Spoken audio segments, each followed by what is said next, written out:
So in this video, I want to speak a little bit about a few things which are more so financial related.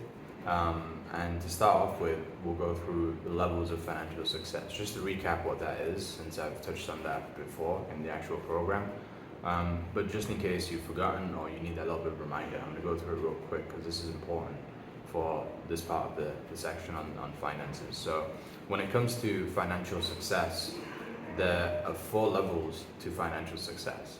And the place where the majority of people lie is either off of the scale, where they're not even at the lowest level, or they're at the lowest level of financial success. But it is still a level. So if you are at this low level right now, then appreciate that fact, right? Because not everybody has that level of success that you have right now, especially if you're in one of the more economically developed countries like the UK, the US, then you are earning like way more than the majority of the entire world. Like you should come up to Asia and see how people are living here.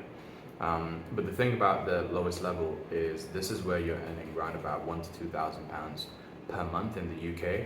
In the US, it might be a little bit different. It might be a little bit more in dollars, but it's roughly like 1,000 to 2,000 in the UK. And this is a point where you're able to pay for all of the major necessities in your life, and that's pretty much it. Like you can pay for your bills, you can pay for your rent, you can pay for yourself to pay off all of the debts that you might have incurred from your credit card or whatever, but you can't really pay for much more than that. And you end up like going paycheck to paycheck every single month. So the thing about financial stability is it gives you the peace of mind that at least the bills are paid for. But the problem with financial stability is that you can't earn any more than that, and you're stuck month to month, no matter what. Like it's a repeating cycle. So this level, we call it financial stability, and it is the primary level where a person has to start in order to get onto the ladder. Then after financial stability, there is what we call the next level, and this is another level because both of the bottom levels are levels of financial dependence. So that means that you're dependent on other entities, whether it's an outside organization such as the government, or whether it's an entity such as another corporation, another organization. So you are dependent on another entity for your income. And through being dependent, then because there's the least amount of responsibility taken upon from you, then you earn the least amount.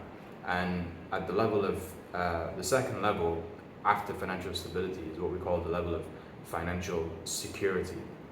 So this is where you get this like false sense of security because you're earning a little bit more than you were at financial stability in comparison, but compared to like the other levels, it's nowhere near as much. But some people stay comfortable here because they appreciate so much as to how much better it was than financial stability that they're like, I don't want to lose what I've got currently. I don't want to do anything different, or I don't want to put my attention and effort anywhere else because it might mean that I can't show up fully in a place which is a job, for example, and I'm earning £2,000 to £3,000 per month now. Now I don't just have enough for my bills, but I also have enough to go on a few holidays a year. I have enough to save a little bit. I have enough to put a little bit more to the side, and enough left so that there's a couple of £100 left each month instead of nothing. And so financial security is a place where a lot of people want to get to that alleviates a little bit of stress, but understand that if you're at financial security, there is still a ton of stress that you're going to be feeling around money. You're going to be worrying about money in terms of the decisions that you're making, about what you pay for. You're always going to look at price instead of looking at whether you actually want to buy something because you want it. So financial security is not the place to stay.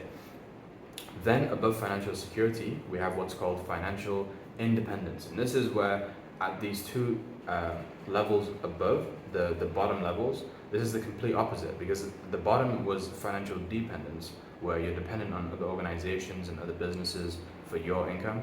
Financial independence is where you are no longer dependent on any organization and you are becoming the organization, you are becoming the company, you're becoming the business. And so from this position, it's usually people who are self-employed, people who are starting to do things more so as a side hustle by themselves. So you could still have a job, but you might be doing something on the side as well. It could be that you're in a very high paying job and you become a little bit more independent financially. But typically when you look at it on average, the people who are financially independent, meaning they're earning around about £5,000 or more per month, then these people are people who are doing something outside of a regular job, especially if they're younger as well, because not a lot of young people get paid like higher salaries. So if you're like between the age of 20 to 30, then chances are if you're earning 5,000 or more per month, then it's because you're doing something by yourself that you set out to do. So the thing about financial independence is it's great because now you can put money into investments. Now you can start to grow more of your income. Now you can not only pay for your bills and holidays and things like that, but you have a little bit more of the stress alleviated again, and you're starting to make choices as to what you want to buy as opposed to what you have to buy based on the price. But this isn't really the pinnacle, because the pinnacle is what we call the fourth level of financial freedom. And financial freedom is simply, it is 10 times more than what you were earning at financial stability. And the great thing about financial freedom, because this is what everybody aspires for, right? It's the pinnacle of success. It's what is kind of the buzzword that we hear on social media and that everybody talks about. We want to reach passive income, residual income, and financial freedom is another one of those buzzwords that people just throw out there. They don't really know what level it is. They don't know how much the amount actually is. But the amount is 10 times more than what you have at financial stability. So if you know that, okay, I was earning around about 1,500 back when I was financially stable in my job, then I got to go for 10 times more than that if I want to be financially free. And financial freedom is where you are earning that much in what you're getting month to month, that when you are spending your money, it's actually quite difficult to spend all of it and lose all of it if you're just living how you want to live. You've got to go and do wild things, crazy things, but most people don't want to live like that day to day. They just kind of want to do the mundane, the simple things, because they get bored of like flying out everywhere, or they get exhausted. So financial freedom is a place where you have a lot of spare left over. It's a place where you're not worrying about money. It's a place where you're able to invest, you're able to continue growing your portfolio, growing your income, and it's a place where you're able to not only help yourself, but you're able to help other people. You're able to help your family. You're able to provide them with money, provide them with opportunities. So that's a great thing about financial freedom, and the financial freedom isn't necessarily where it stops. That's where the game starts. So one thing that my mentor said to me, who's an 8-9 figure earner, he said that when it comes to financial freedom, earning 6 figures per year, because that's what tends to happen when you're earning 10,000 or more per month at financial freedom, you're earning now more than 6 figures per year. He said that anything that is lower than 250,000 per year is minimum wage. He said that anything that's lower than 6 figures, 250,000 per year is minimum wage. And the reason for why he says that is because there are so many levels to the game in business, especially, where financial freedom is just the first level of financial success, in his opinion. Everything below that is not real financial success. It's just steps on the ladder to get to the pinnacle of financial freedom. But then when you're at financial freedom, 10,000 is the beginning. After 10,000, the next aim that people go for is they aim to help people go from 10,000 to 100,000. So the increments change. The increments are no longer, linear, but the increments become exponential. The increments become like quantum leaps instead of these incremental steps. So it goes from 10,000 to 100,000, and then it 10x's again from 100,000 to a million a month, and then from a million a month to 10 million a month. And that's how they play that game. They're no longer thinking about how can we get an extra 1,000, how can we get an extra 2,000, because it's just a different game that's being played at that level, and it's different metrics. You're no longer trading your time for money, for example, which takes me into the other thing that I wanted to speak about here is what we call the 4 levels of work. And so the 4 levels of work, the way that this works is that you start out at the base level where you are trading your time, but you're not even getting any money in exchange. So we call that the lowest level of work, which is slavery. And slavery is simply forced labor, where you are doing something and you're not even getting anything in exchange. You're just working for someone and you end up like becoming their slave. I see a lot of people do this even when they're in jobs, right? As much as like slavery is something that exists in the world right now, but not as prevalent as it was before.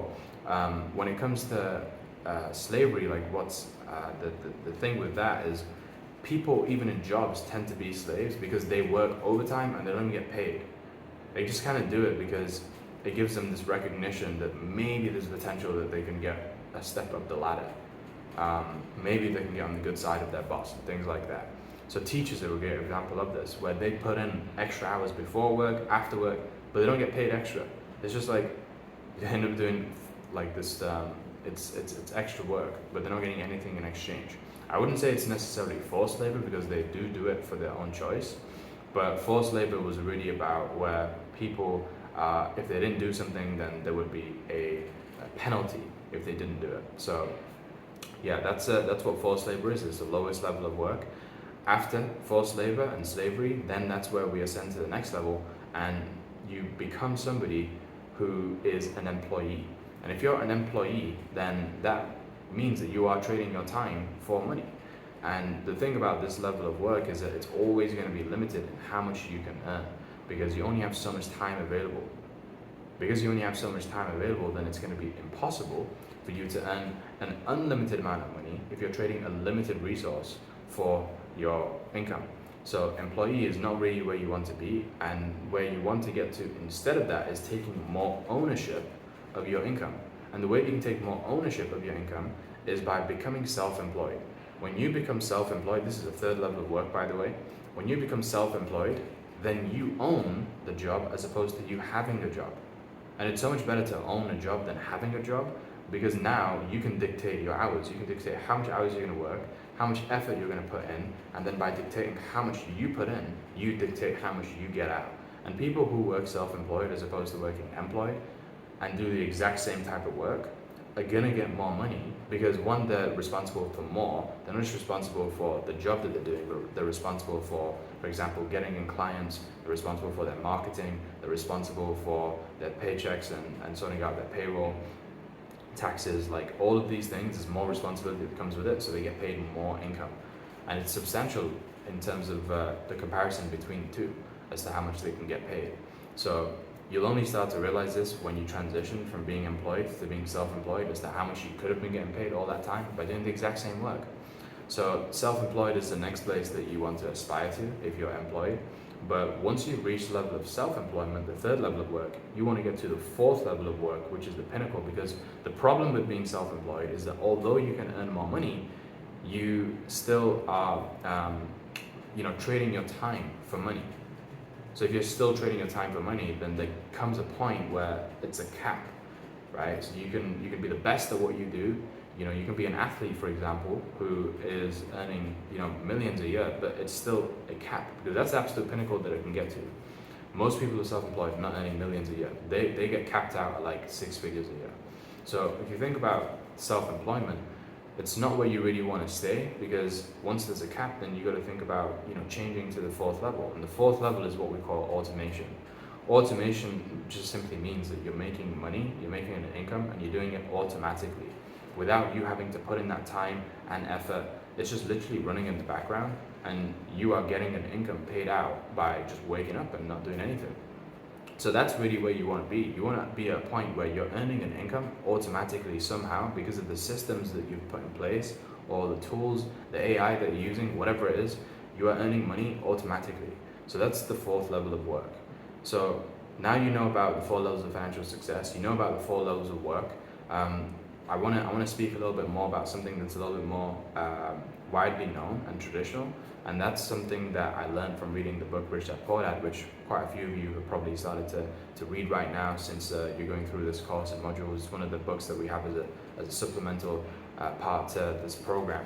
And the great thing about Robert Kiyosaki's cash flow quadrant model is that it is really simple to view it visually as to how it all works, because he doesn't just, I remember seeing this for the first time, like he doesn't just say that the measure of success is finances. He uses finances against time.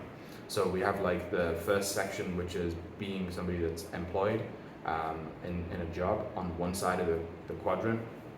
Then you have somebody who's self-employed, so we just spoke about that as well in the 4 levels of work on the other side. But the two that I didn't necessarily speak about within the 4 levels of work is both of the automatic money. So everything that we see on the other side of the quadrant is people at the pinnacle of success when it comes to the level of work that they're putting in. And so somebody who is a business owner, because they own a system instead of trading their time for money, then that system is what pays them through the duplication that it can have with other people. Because when you're self-employed, you have a system, but the thing is, the system kind of owns you a little bit, because unless you are putting in the work yourself, then you're not able to make that money. But the thing about being self-employed, it is the precursor to becoming a business owner, because that's where you create a system that works for you. And then all you do when you're a business owner is you teach that system to your employees, to your team. And then from becoming a business owner, you are able to then sit back a little bit and let those people take over when it comes to that system. And then eventually it's like, once those people learn the system, then they start teaching other people about their system. And you just take a more of a leadership role of stepping back and working with a few people instead of the whole business, the whole organization. So it's less effort from yourself. So it's a lot more automatic in terms of how you're earning. When you're a business owner, it's typically around about 80% of the income that you're getting is from other people in your system and your leverage. So when you're on the other side of the quadrant, there's a lot more leverage that's involved than being on the side where you're an employee and you're self-employed. So when we speak about this leverage, it's like 20% of your income might come from the effort that you put in, but that effort is different. It's not necessarily the effort of the groundwork that you were laying being self-employed and actually operating in the system, doing the standard operating procedures, but it's more so in teaching other people how to either do the system or teaching them how to teach the system. And then the other side of that is that he also spoke about the place where you can be, where it's a lot more passive, it's a lot more residual income, and that's where you become an investor. Now, the problem with most people is that they see this lifestyle, the pinnacle of success are living like the top 1%, not even the 1%, but the 1% of the 1% who are living on social media, and see them like living this completely luxurious lifestyle of private jets and being able to buy mansions and stuff like that, where of course they're living as investors. That's the majority of where their income is coming from. But what they don't see is how they actually got there. They don't see the process of them going through hell to get to heaven. They don't see them going through, being an employee to self-employed to business owner to investor. And so if you don't necessarily see this process, you might think to yourself that I can just go straight to being an investor from day one. And it doesn't work like that. You have to go through the different areas in this manner to be able to have something that has longevity to it. So becoming an investor is the idea. That's really where you want to get to experience your God life in the best way possible. And that's simply because you are then able to turn money into more money. And that's actually all you got to do at that point. You're getting paid anyway in abundance from the business owner, 80% automatically. So let's say, for example, you are now as a business owner making, 6 figures a year. 80,000 of that is coming through automatically, and then that the 20% you're putting in is your own efforts. But with the money that you're getting, that a fraction of that, an amount, can be put into investments. So let's say 20% is put into investments, and then these are investments that are low risk, investments where you're going to get a percentage return of around about 10% per year if you wanted to. We're not talking about things that are trying to skyrocket or anything like that, because the way that I view that is that that's kind of like gambling. Unless you are really committing to it and creating a system out of it as somebody that's self-employed, then it's truly gambling. Like, you don't have any real certainty that it's gonna go the way that it's expected. So when you're having these investments as an investor, like Warren Buffett has one rule in investing, which is never lose money. So anything that's going to give you like 120x return or something like that, chances are that's gambling right there. That's not like a true investment that you're going to be able to put some money there that's going to increase over time in your assets. So investors, all they're doing is they're looking to put their money into assets instead of liabilities. And at the very beginning of your journey, you want to be putting money into as many assets as possible. It's just that where people go wrong in their investments is that they skip towards the end. So there's 3 places that you can invest. The first place that you can invest is, and this is the order that I would go in, by the way. The first place you can invest is you can invest into yourself. What I mean by that is what you're doing right now and going through this program and working on yourself in terms of, the key of intellect, the key of your spiritual connection, the key of commitment, the key of courage. Things like this is you working on you. right? Investing into yourself. The great thing about this program is that this literally has everything that you need to invest into yourself, so you don't need to go outside to many of the places. Yes, you can go and get a personal trainer, you can invest into your body, you can become a little bit stronger, but this right here is an investment into yourself, guaranteed is the best investment that you can be making into yourself right now for what you're paying. Like, it is just ridiculous. All the information, all the things that I've learned and the experience that I've had to go through to put this all together and to come up with it myself, this is like 4 years put into like a 1 or 2 day experience that you can literally binge watch if you needed to, and then work on it over the next few weeks. So this really is a great investment into yourself, and that's where the first place is that you can invest. The second place that you can put an investment into is you can start to put an investment into your business, right? You can start investing into your business by putting money into your business, and from that you're going to put some fuel into your vehicle so that you can start to take off into a different stratosphere, right? Into a different plane. So when it comes to investments, that's the second place that you can invest. And then the final place that you can invest is into other people's assets and other people's businesses. That's the final thing that we're looking to do. So we can do it in that order, but where people go wrong is that they start out and they expect that, okay, I can put a little bit of fuel into other people's businesses and that's going to sort me out for the rest of my life. Warren Buffett says that the best, and he's the best investor in the world, by the way, he says that the best investment a person can make to start out with is an investment into themselves. Like, even if you become somebody who's very good at starting to read the people's profit and loss statements of other people's businesses so that you can become a better investor, that's an investment into yourself, into your own learning, into your own education, your own intellect. So to start off with an investment into yourself is the best thing that you can do. And by investing into yourself, it means that you're not only investing your money, you're investing your time, you're investing your energy, your attention, all of the resources that you have at your capability, at your disposal. That's what it means to invest into you. And you want to go all in into yourself first. Once you've gone all in into yourself, then go all in into your business. Once you've gone all in into your business, then you can, from having the everything from the business, you can start to pour from the abundance into the investments as well, into the overflow.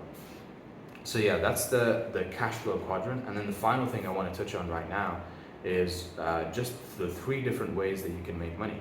So this all interlinks, by the way. You're going to kind of see how they overlap, where like being self-employed overlaps with being self-employed in levels of work and in the cash flow quadrant.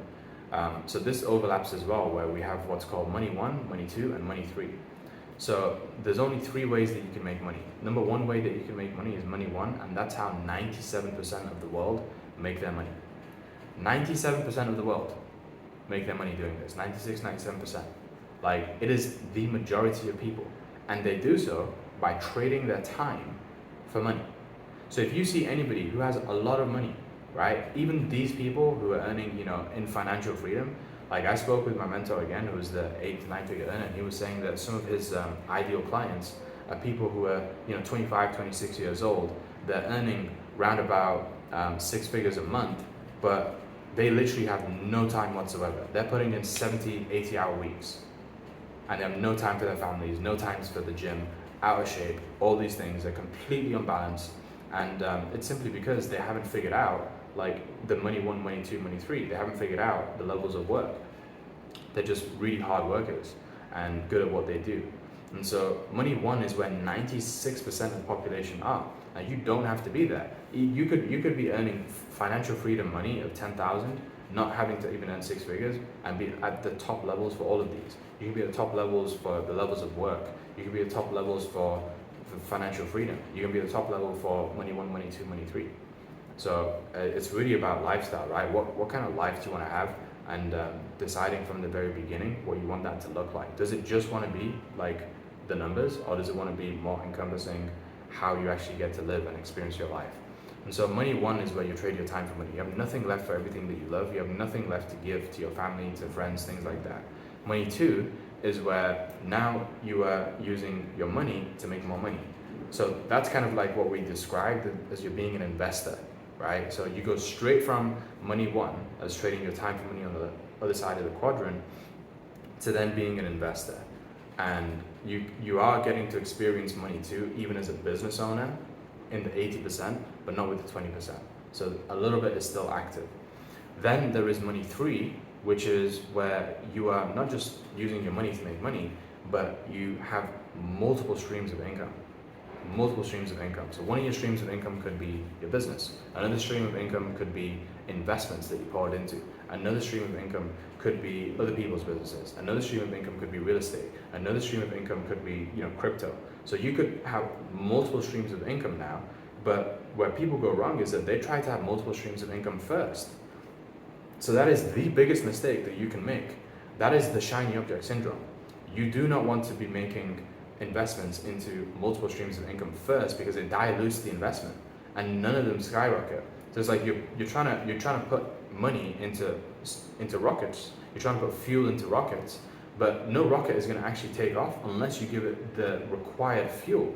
Like if you imagine some rocket spaceship and a space station, and they've got a little bit of fuel that they put in. A guy's put in like a cylinder of fuel, and the whole space station, people behind the scenes, they're going to be looking at like, there's no way we're going to set off right now. Like that's a suicide mission. It's not going to happen. So you have to think about it the exact same way when it comes to your investments. You cannot be focusing on multiple streams of income when you've not even got to the point of having a business, which means that it's not just you, but there's other people in the business, so that 80% of the work is being done by other people and 20% by yourself. If you don't have that situation where you're earning automatic money from a business, then don't even bother with multiple streams of income. It's a complete waste of time. That's not just coming from me, that's coming from my mentors who the 8 to 9 figure earners as well. So don't even bother with it. It's absolutely pointless. Secure your income, create that longevity by having something of substantial strength as well that lasts through time, through recessions, things like this. And then from there, you'll be set and you don't have to worry about the rocket ships not taking off, because you're putting an abundance of fuel into these rocket ships, which have the low risk and high reward as well. So yeah, that's the financial part of this that I wanted to share with you, speak about. The next few videos, we're going to dive more into the what's going to make like a perfect opportunity, a perfect business, and these are some great videos to really look forward to. So yeah, I'll see you on the next ones.